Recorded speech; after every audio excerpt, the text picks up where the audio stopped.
Welcome back. Today, we are walking into what might be one of the darkest valleys in the entire book of Jeremiah. We're covering chapters 14 through 17, and honestly, the imagery here is visceral. It starts with the ground cracking open and ends with a heart inspection that is, well, it's uncomfortable. It really is. If you thought the previous chapters were heavy, this section strips away almost every comfort Jeremiah and the people of Judah had left. It opens with a drought, but it's not just about a lack of rain. It feels like the earth itself is mourning. That scene in chapter 14 is terrifying. You have nobles sending their servants for water, and they come back with empty jars. But the part that got me was the wildlife. The doe abandoning her newborn fawn because there's no grass. That feels completely against nature. Exactly. It's a picture of total collapse. Nature is breaking down because the spiritual order has broken down. And here is the tension. The people are crying out to God. They are fasting. They are doing the religious rituals. But God tells Jeremiah, do not pray for this people. That stops you in your tracks. Do not pray for them. Why? Because their hearts haven't changed. They want the rain, but they don't want the relationship. And to make matters worse, you have these competing voices. The false prophets are running around saying, you won't see the sword, you won't see famine, we will have assured peace. It's the ultimate gaslighting. The world is burning down around them, and the experts are saying everything is fine. It's like a doctor telling a patient they have a common cold when they actually have terminal cancer, just to avoid an awkward conversation. Jeremiah calls them out. He says these prophets are prophesying the deceit of their own hearts. And that theme of the heart becomes the anchor for this whole section. Right? Because by the time we get to chapter 15 and 16, the focus shifts from the nation to Jeremiah himself, and I have to say, I feel for this guy. He complains to God saying, woe is me. He feels like everyone curses him.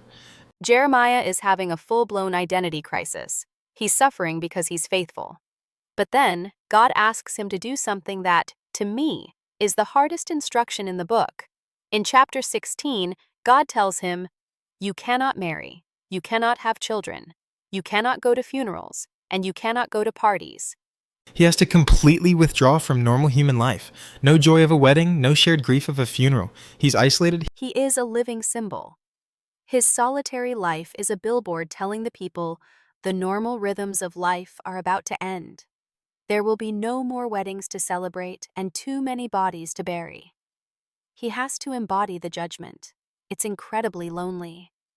And yet, amidst all this doom, chapter 17 delivers some of the most famous and profound verses in the entire Bible. We get this diagnosis of the human condition.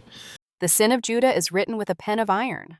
That image gives me chills. A diamond point engraving sin onto the tablet of the heart. It means the problem isn't superficial. You can't just wash it off with a quick prayer or a fast during a drought. It's etched in. And that leads to the verse many people know. The heart is deceitful above all things and desperately sick. Who can understand it? It's a direct counter-argument to the modern idea of follow your heart.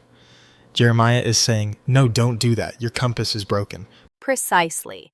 If the compass is broken, you're lost. So, Jeremiah gives us two options. He uses this beautiful nature analogy. You can be a shrub in the desert or a tree planted by water.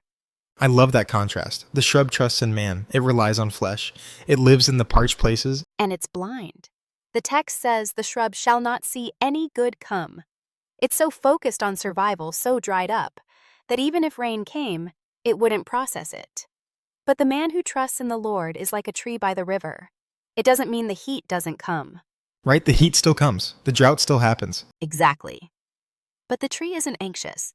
Its leaves stay green because its roots are tapping into a source that isn't dependent on the weather. It's about where you are drawing your life from. Are you drawing it from your circumstances or from God?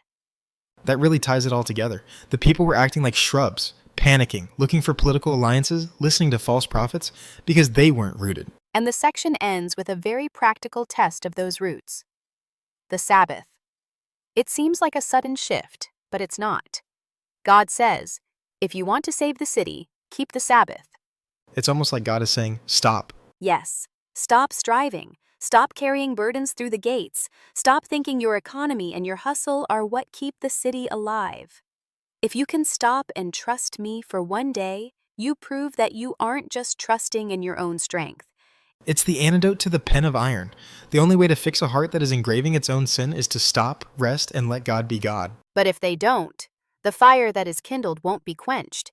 It's a heavy warning, but the invitation to be the tree by the water is still there. That is the question we are left with today.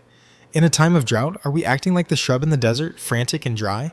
Or are we putting our roots down by the river? And are we brave enough to admit that our hearts might be deceiving us, and we need a better navigator? Something to think about until next time. Thanks for listening.